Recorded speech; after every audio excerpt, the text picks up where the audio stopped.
Thrifting ain't easy, unless you're watching me.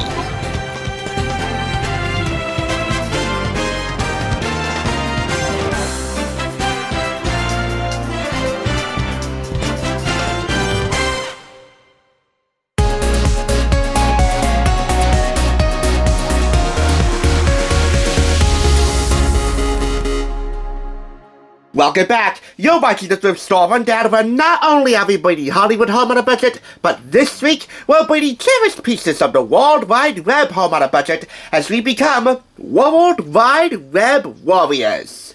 Next to the Roger Ebert Empire, and for me, Movie Night with Jonathan Paula, link downstairs if you're unaware of his program, the movie review board of record for netizens worldwide is Rotten Tomatoes.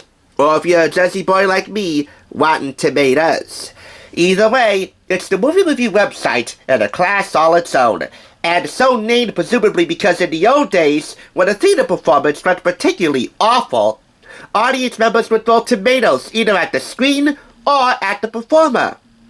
Instead of throwing tomatoes, why don't we just throw all of our cards in the air in the hopes that this will give an award-winning performance at your next movie night party.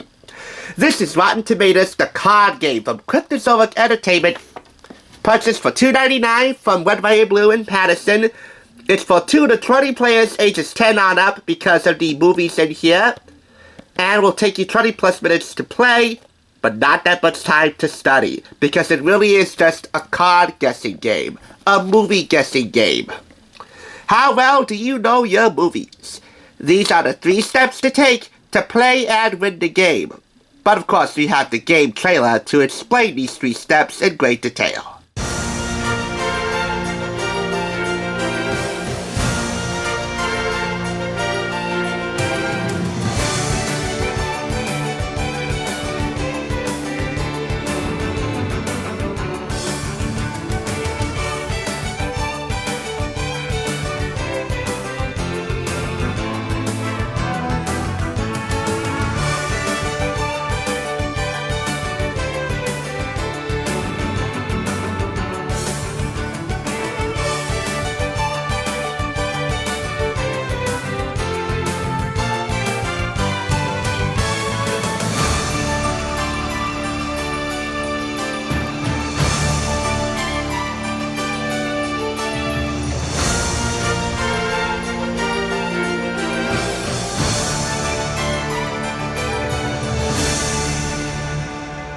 Did we mention this contains not only 350 movie cards, but 35 wild cards, adding a plot twist to gameplay, testing your group's movie knowledge by memory alone.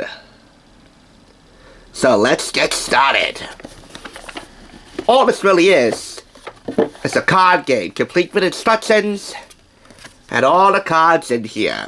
350 movie cards and 35 wild cards. The wild cards prohibit the MC and the other players from guessing certain elements on the back of the cards I'm about to show you now. The players have to guess those elements by memory alone to win the card. And the aim of the game is to be the first player to collect 10 movie cards in their collection, aligned by their tomato meter scores. So let's just take out a couple now. National Lampoon's Van Wilder. Title, release year 2002, critics score, as indicated by the Splat or Tomato or Certified Fresh, in this case it's rotten with 18%, Popcorn Bucket, audience score, in this case 73%. We have here the 2 main cast members, Ryan Reynolds, Tara Reid. We have here the summary. After his father stops paying his tuition and he's threatened with expulsion, a popular college super senior has no choice but to do the unthinkable, graduate. So let's go over the elements again. Title, The Passion of the Christ. Release year 2004. Critics score, audience score, 2 main stars, brief summary. If at any point somebody pulls a wild card, 1 element is eliminated, and you have to guess that element by memory. And as you can tell, these movies cover every conceivable genre you can think of, action, adventure, mystery, suspense, drama, comedy, romance, children's fare, and even the indie genres. Flubber, My Big Fat Greek Wedding, Gladiator. It doesn't matter if they're Oscar winners or stuff that you find on basic cable as a late-night last resort. And whoop, we got a wild card. If somebody pulls out a cast card, that means the MC's not allowed to reveal the cast. The players have to do so from memory alone. And how about a couple more deep down?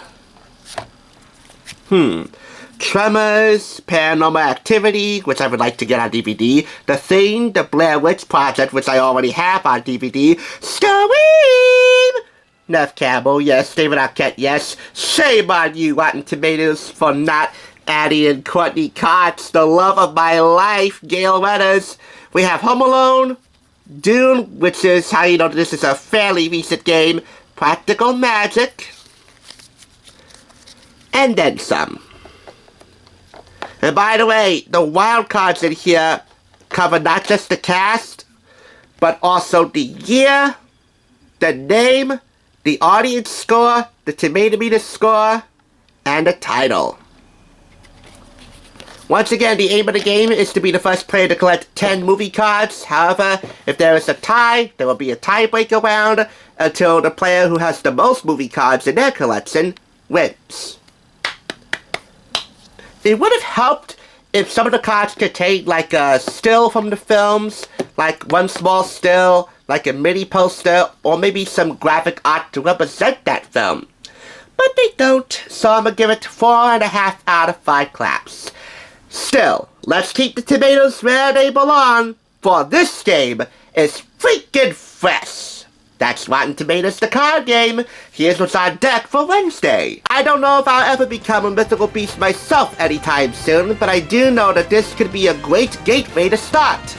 Really, it can be, and pretty much is, mythically marvelous. Thanks for tuning in. Just so you know, there's no limit to bringing Hollywood home on a budget. Please go ahead and check out another awesome review like this one by clicking here, and make sure you subscribe by clicking here. Until next time, I'll catch you, as I always do, on the thrift side.